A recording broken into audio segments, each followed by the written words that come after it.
Korea. The Yellow Sea. November, 1598. A battle is raging in the pre-dawn darkness off the coast of Noryang. 150 Korean and Chinese warships face a Japanese fleet desperately trying to retreat home. At the center of the Korean formation, standing exposed on the deck of his flagship, is an old man of 53. He has fought this war for 6 years. He has lost his son to it. He has been tortured by the government he served. He has been stripped of command, reinstated, and handed a fleet of 13 ships to defend a nation with. He has not lost once. Not in 23 battles. Not once. His name is Yi Sun-sin. And in the next hour, before the sun rises over the Korean peninsula, he will win his greatest victory and fight his last battle at the same time. We won! We finally won! But to understand what happens on this sea, on this morning, we must go back. Back to the beginning. Back to the man before the admiral. Back to where iron is made. Yi Sun-sin was born on April 28, 1545, in Hansan, the capital city of the Joseon dynasty, in what is now Seoul, South Korea. He was born into a family of good lineage but modest means. His family had produced scholars and officials, but not wealth. From the beginning, the world around young Yi Sun-sin was shaped by two competing forces that would define his entire life: principle and politics. As a child and young man, Yi Sun-sin showed no particular interest in the scholarly path that most Joseon nobles pursued. While his contemporaries studied the Confucian classics to pass the civil service examinations, Yi Sun-sin was drawn to military texts, to strategy, to the physical discipline of archery and swordsmanship.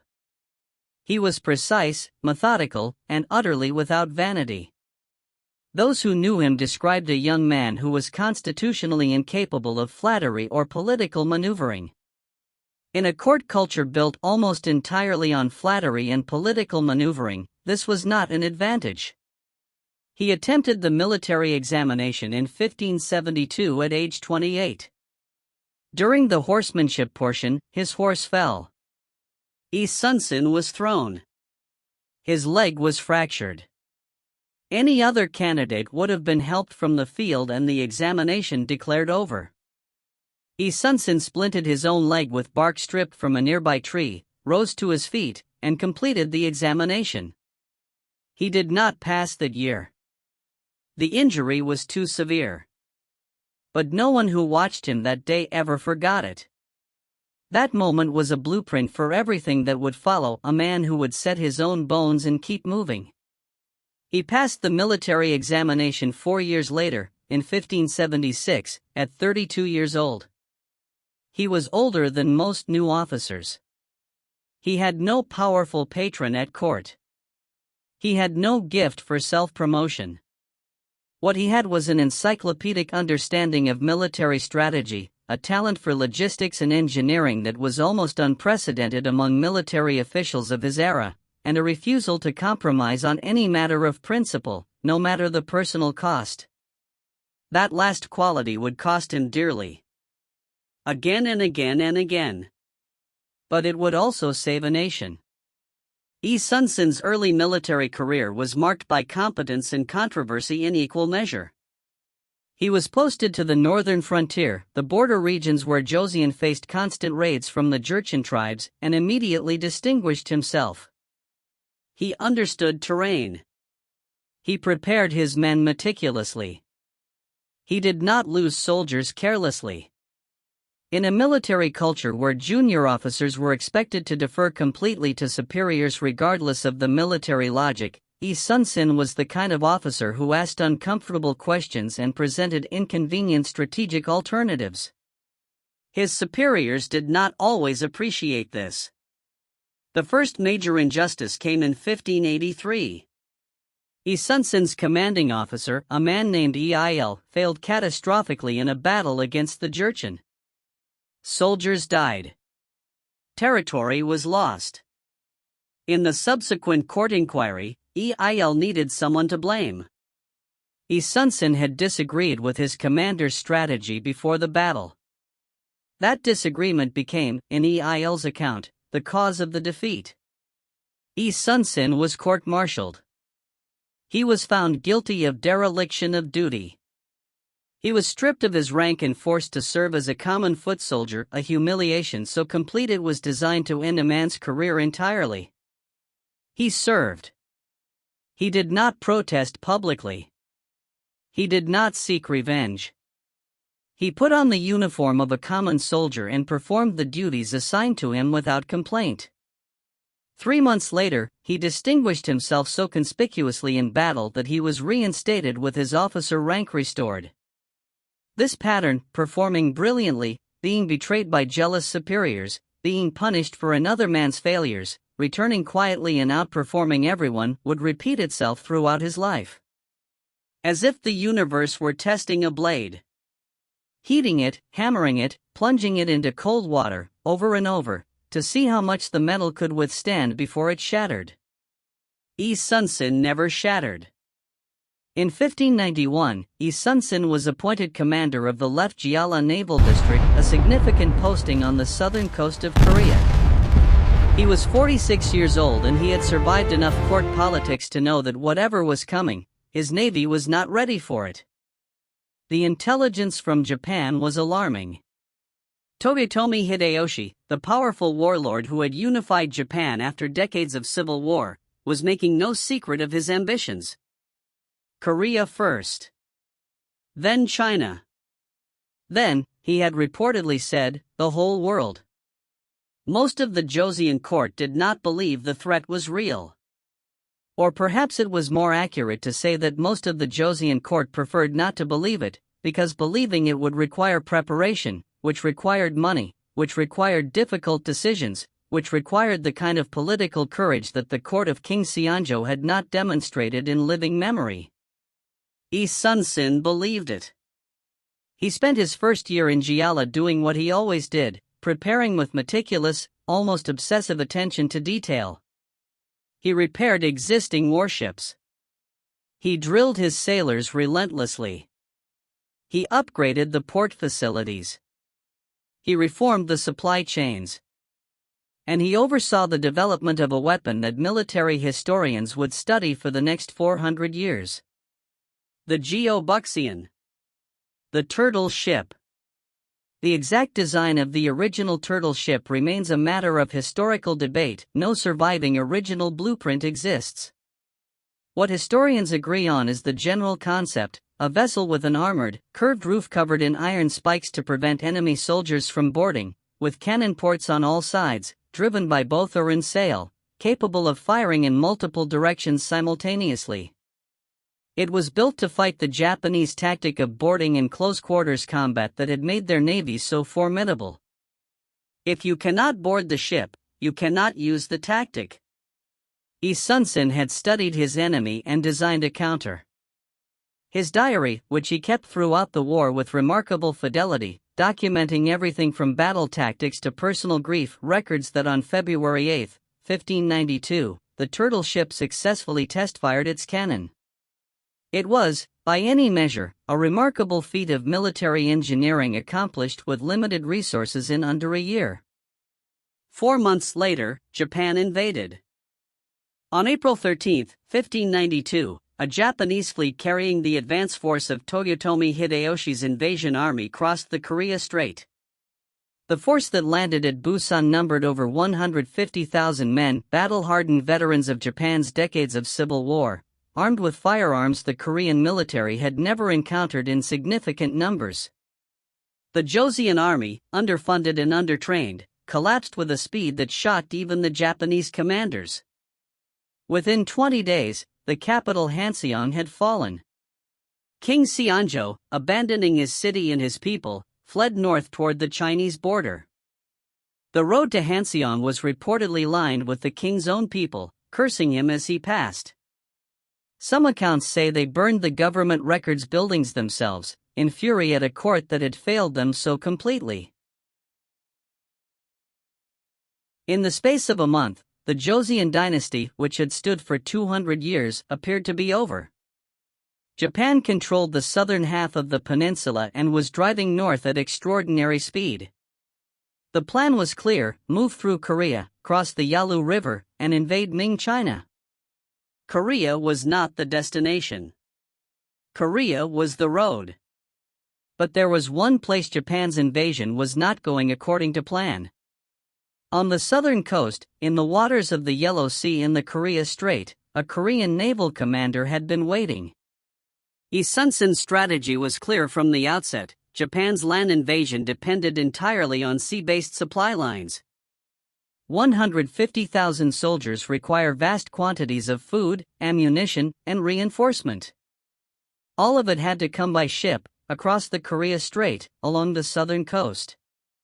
If those supply lines could be disrupted, cut, even partially, the land invasion would begin to starve. He requested permission from the Central Command to conduct offensive naval operations. His request was initially denied. Yi Sun-sin found a way to proceed regardless, coordinating with the naval forces of the neighboring Right Jiala Command. On May 7, 1592, Yi Sun-sin's fleet of 24 warships and 15 support vessels encountered a Japanese fleet of 50 warships in the harbor of Okpo.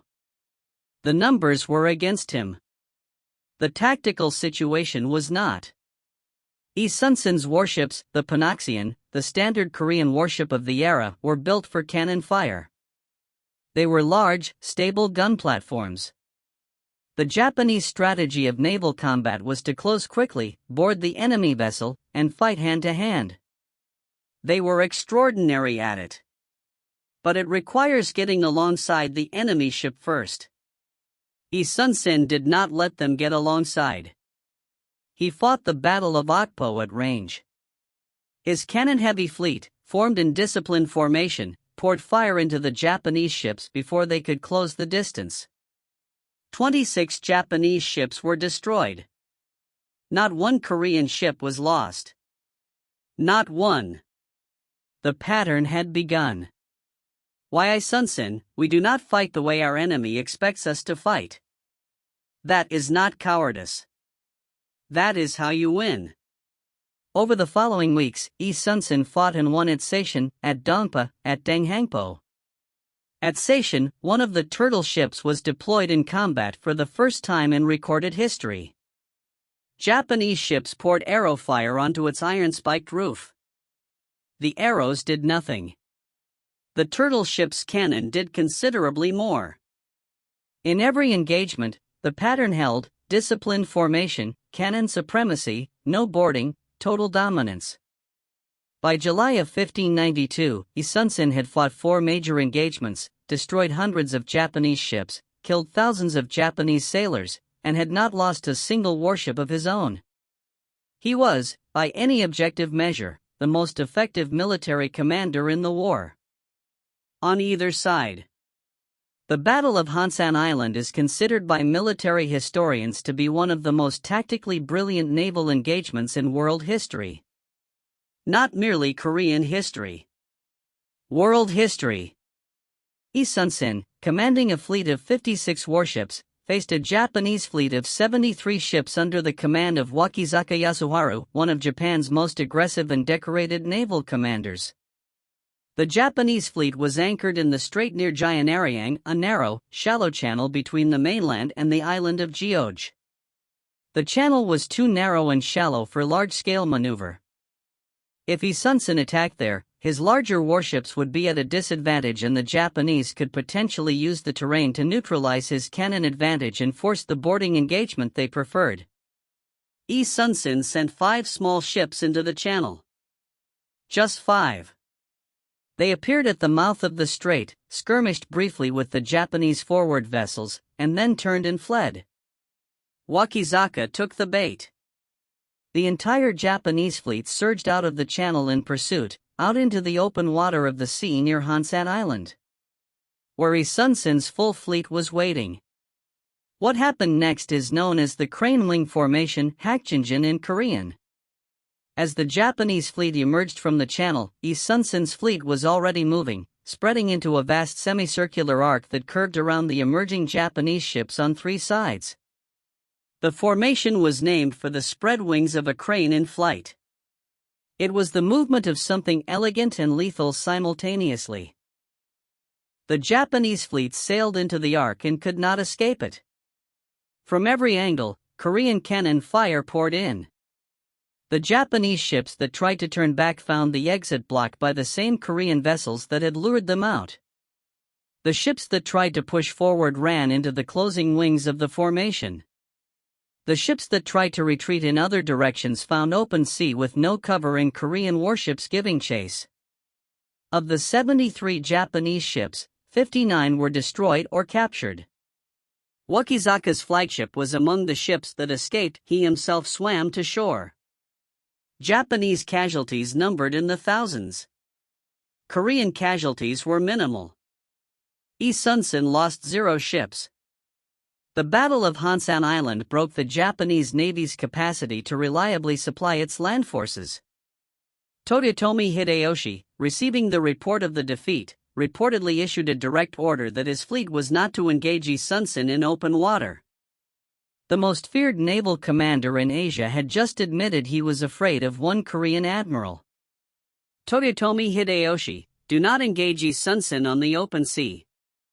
Do not fight him at all if you can avoid it.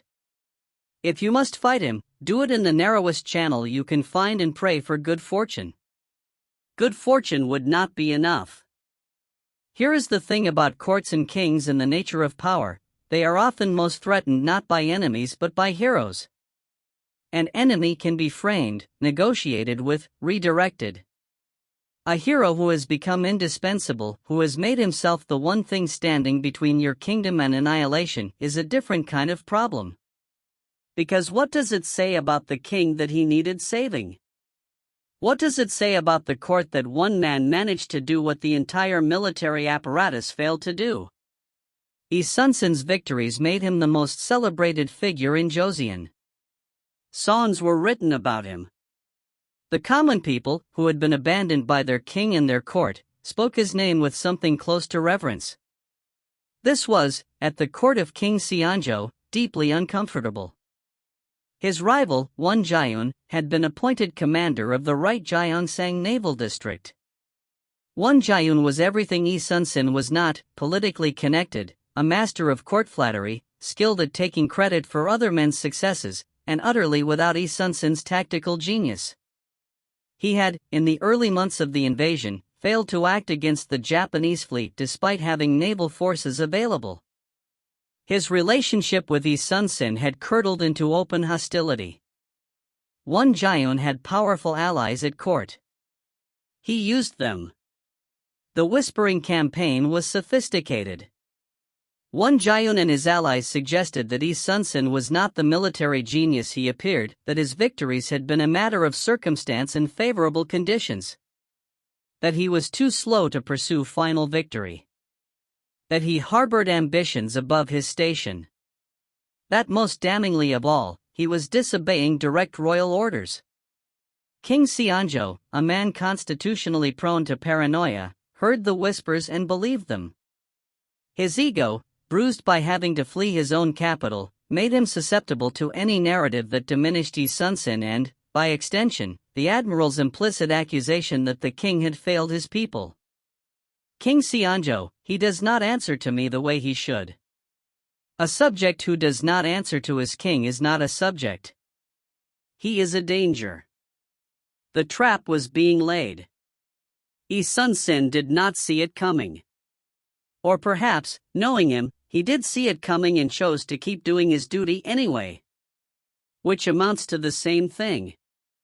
In early 1597, Japan launched its second invasion of Korea, the Jeonju War. The war had never fully ended, but a period of negotiation had slowed the fighting. Now, Toyotomi Hideyoshi sent his forces back in strength. At court, the scheme against Yi Sun-sin reached its climax through a piece of intelligence that was, in all probability, deliberately planted by Japanese agents who understood Joseon court politics well enough to use them as a weapon. The intelligence claimed that a major Japanese naval force would depart from a specific location at a specific time. Yi Sun-sin was ordered to intercept it. Yi Sun-sin refused. His reasoning was tactically sound and he stated it clearly: the intelligence was likely false, designed to lure the Korean fleet into a narrow channel where its cannon advantage would be negated and it could be ambushed by the full Japanese naval force. He sent a detailed strategic analysis to court explaining his position. At court, Won Jae-un and his allies presented the refusal differently. Yi Sun-sin, they said, had disobeyed a direct order from the king. This was not tactical prudence, this was treason. King Seonjo, already primed with months of whispered accusations, issued the order for Yi Sun-sin's arrest. They came for him in February of 1597. Yi Sun-sin, Admiral of the Korean Navy, the man who had won 23 battles without a single defeat, who had saved Korea's southern coast when the entire land army collapsed, who had broken Japan's supply lines with a fleet of warships he had partially designed himself, this man was put in chains, transported to the capital, and thrown into a prison cell to await execution. The charge was treason. Chilchonryang, the prime minister, one of the few court officials who had consistently recognized Yi Sun-sin's genius, reportedly wept. He argued before the king that executing Yi Sun-sin would be equivalent to handing the war to Japan. He is recorded as saying, "Ryusong, if Yi Sun-sin dies, there will be no one who can hold the sea. And if the sea is lost, the kingdom is lost. Your Majesty, I beg you, this man is not your enemy. He is your only shield." Yi Sun-sin was tortured during his imprisonment. The exact methods used are not documented in detail in surviving sources, but the fact of the torture is recorded. He was a man of 52, who had given his entire adult life to the defense of a kingdom that was now torturing him for doing his job too well. He did not confess to anything. There was nothing to confess. He was eventually spared execution. The evidence against him was too thin even for the paranoid court of King Seonjo, and the military situation was deteriorating too fast to lose him permanently. His death sentence was commuted. He was demoted to the rank of common soldier and sent to serve under the man who had helped destroy him. Won Jae-un was appointed commander of the 3 naval armies in Yi Sun-sin's place. What happened next is one of the most catastrophic military defeats in Korean history. Won Jae-un, commanding the fleet that Yi Sun-sin had built, trained, and disciplined over years, led it into exactly the kind of engagement Yi Sun-sin had refused to conduct. He led the Korean fleet into a narrow channel at Chilchonryang, exactly where Japanese intelligence had intended to lure them. The ambush was complete. The Japanese fleet, which had been waiting, attacked from multiple directions in a confined space that negated the Korean ship's cannon advantage and allowed the boarding tactics that Japan excelled at. The battle was not a battle. It was a slaughter. Of the Korean fleet that Yi Sun-sin had built, trained, and equipped over 160 warships, all but 12 survived. Most were destroyed. Many were captured. Won Jae-un himself was killed on the beach while trying to escape, cut down as he fled. 12 ships. That was what remained of the Korean Navy. Japan's sea lanes were now open. Their supply lines were restored.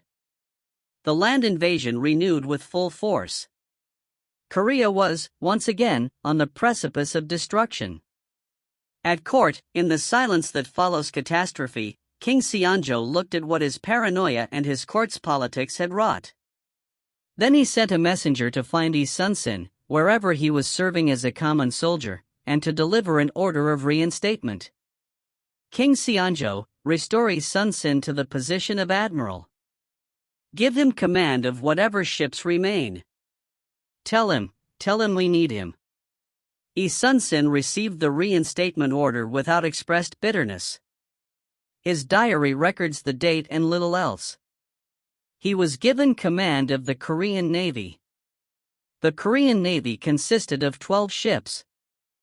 There is a moment that becomes famous in Korean history. When Yi Sun-sin was reinstated and assessed what remained of his fleet, court officials suggested that the navy should be dissolved, that 12 ships were not enough to be worth maintaining, and that the remaining sailors should be transferred to the land army. Yi Sun-sin wrote back. His response, preserved in historical records, is one of the most extraordinary pieces of military correspondence in history. Its meaning, translated, was essentially this. Why, Yi Sun-sin, I still have 12 ships. The enemy will not find the Western Sea Passage easy while I am alive, and these 12 ships exist. If we abandon the sea now, that is what the enemy is waiting for. I have 12 ships. That is enough. He had 12 ships. He spent the weeks after his reinstatement doing what he always did. He recruited. He repaired. He drilled. He gathered intelligence. He assessed the terrain. He had been fighting this enemy for 5 years. He understood them completely. He found a place where 12 ships could fight a fleet of 133. He went there and he waited. The Myeongnyang Strait.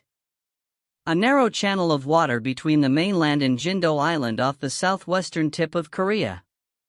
At peak tidal flow, the current through this channel runs at extraordinary speed, modern measurements recorded at approximately 9 knots, creating whirlpools and unpredictable eddies that make navigation genuinely dangerous even for modern vessels. Yi Sun-sin chose it. The Japanese fleet sent against him numbered 133 warships with an estimated 200 support vessels. Over 30,000 Japanese sailors and soldiers. Against 12 Korean warships. The Japanese commanders did not believe Yi Sun-sin would fight. The rational military calculation said no commander fights 1 against 11. The rational commander either flees or surrenders. They assumed he would do one or the other. Yi Sun-sin had studied the tidal patterns of the Myeongnyang Strait for weeks. He had noted the precise timing of the tidal reversal, the moment when the current, running in one direction, abruptly reverses and begins running in the other. He had positioned his 12 ships at the western mouth of the strait, where the channel is at its narrowest. In this position, the Japanese fleet could not deploy its full numerical advantage. The channel's width physically constrained how many ships could engage at once. When the Japanese fleet entered the strait and the battle began, Yi Sun-sin's flagship, his alone at first, because his other commanders, terrified by the numbers, hung back, advanced to meet them. Alone. One ship against the vanguard of 133. The accounts of what happened next come from multiple sources: Korean military records, Japanese naval chronicles, and Yi Sun-sin's own diary. When their admiral's flagship alone pressed into the enemy fleet, the other Korean commanders, shamed by the sight, followed. The 12 ships engaged the Japanese vanguard in the narrow channel, where the numerical advantage of the Japanese fleet was physically impossible to deploy. Then the tide turned. Literally. The current in the Myeongnyang Strait reversed direction as Yi Sun-sin had calculated it would. The Japanese ships at the front of the fleet, fighting the current, began to falter. Ships collided with each other. Formations broke. Ships that tried to maneuver in the narrow channel ran into the current, into each other, into the rocky shores. Yi Sun-sin's fleet poured cannon fire into the chaos. 31 Japanese warships were destroyed. The Japanese fleet retreated, battered and bewildered, having failed to break through a strait held by 12 ships. Korean losses, none. Not one ship. The Battle of Myeongnyang is considered a military miracle. Historians who have studied it in detail consistently conclude that its outcome was not luck. It was the product of exhaustive preparation, deep environmental intelligence, psychological manipulation of the enemy, and the willingness of one man to sail directly into an overwhelming force and trust his preparation over his fear. Yi Sun-sin, fear and preparation are enemies of each other. The more thoroughly you prepare, the less fear has to say to you. There is something that must be said in the middle of all these victories: all these strategies and formations and tactical brilliances, because without it Yi Sun-sin becomes a symbol rather than a man. He was a man. He had a family. He had sons. His diary, the Myeongnyang War Diary, is one of the most remarkable personal documents to survive from this period. It records military operations in precise detail. It also records the death of his mother, which he learned of while at sea and which devastated him. It records his physical illnesses, he fought much of the war in chronic pain. And it records the death of his son. Yi Sun-sin's son, was killed during the 1597 invasion while his father was in prison, stripped of command by the king he had served faithfully. Yi Sun-sin received the news by messenger. He wrote about it in his diary. The entry is brief. He writes that he cannot eat, that he cannot sleep, that the night is long and the grief is beyond his ability to describe. He then notes that the following morning he returned to his duties. There is something in that single sentence, "returned to his duties," that is perhaps harder to read than anything else in his diary. Not because it suggests he did not feel his grief. His diary makes clear he felt it completely. But because he understood that the thousands of people whose lives depended on his functioning did not have the luxury of waiting for his heart to heal. So he carried it, the way he had always carried everything, quietly, without display, without asking for acknowledgement. He was not a figure from a painting. He was a man who lost a son and got up the next morning anyway because there was no one else. We return to where we began. The pre-dawn sea. November 1598. Toyotomi Hideyoshi had died in September, and his generals, deprived of their patron and their purpose, began withdrawing their forces from Korea. Japan was leaving. The war that had consumed 6 years, cost hundreds of thousands of lives, and reduced much of Korea to ruins was, in its final weeks, becoming a retreat. Yi Sun-sin, commanding a combined Korean and Chinese fleet, moved to intercept the retreating Japanese forces at the Noryang Strait. His reasoning was consistent with everything he had always believed: a retreating enemy that escapes intact is an enemy who returns. The Japanese forces must be engaged, damaged, prevented from withdrawing cleanly. The cost of letting them go was the possibility of a third invasion. The battle began at 2 a.m. on November 19, 1598, under a moon that lit the sea just enough to fight by. The fighting was fierce. The Japanese, cornered and desperate to escape, fought with particular intensity. But Yi Sun-sin had planned for this. The fleet pressed the engagement, and the Japanese were being broken. Then, in the chaos of the battle, as the pre-dawn sky began to lighten in the east, a musket ball struck Yi Sun-sin. He was hit on the left side of his chest. The wound was mortal. The people around him, his attendants, nearby soldiers, moved to publicize the injury. He stopped them. The accounts of his final words, recorded by those present, agree on their substance if not their exact wording. Yi Sun-sin, the battle is not over. Do not announce my death. Do not let the men know. Beat my war drums. Keep the fleet fighting. They obeyed him. They beat the war drums. The battle continued. The Japanese fleet was destroyed or routed. The victory was complete. Yi Sun-sin died as the sun rose over the Korea Strait. He had commanded for the last time from a flagship, outnumbered, in a battle he chose to fight not because he had to but because he believed it was the right thing to do. He had won 23 naval battles in succession without a single defeat. He was killed in the 23rd. He died winning. When his death was finally announced, accounts describe soldiers and sailors weeping openly on the decks of the ships.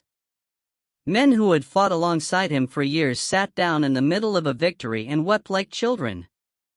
Not because they had lost the battle. They had won.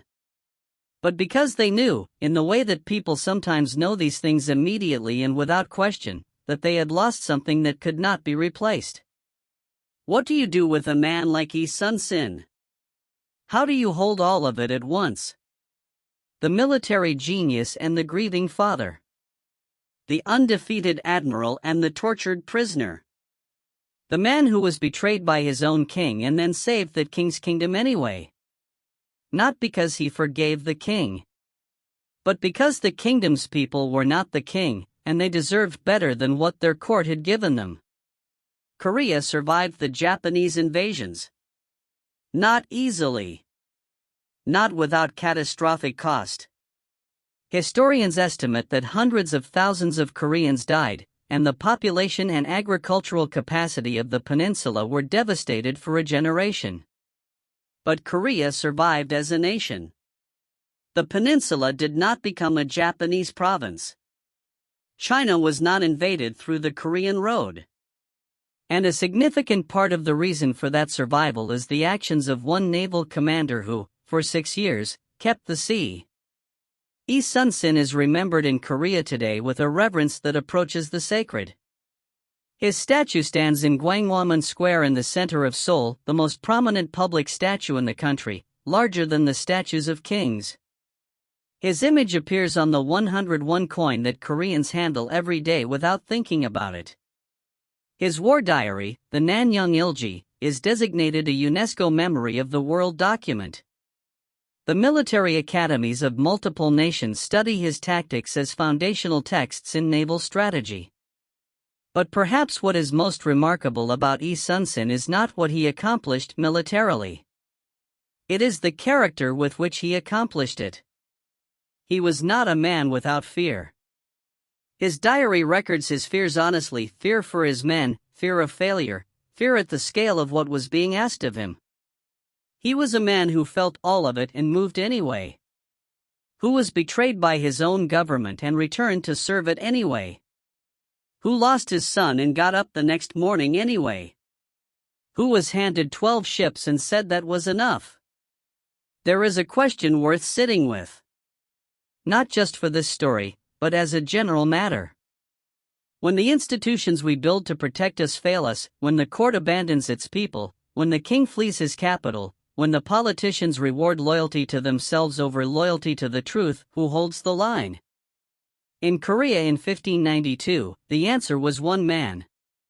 One exhausted, principled, grieving, brilliant man who had spent his life being punished for being right and kept showing up anyway.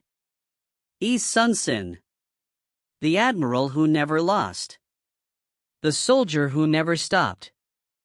The man who asked for 12 ships and considered it enough. We should all be so serious about our work.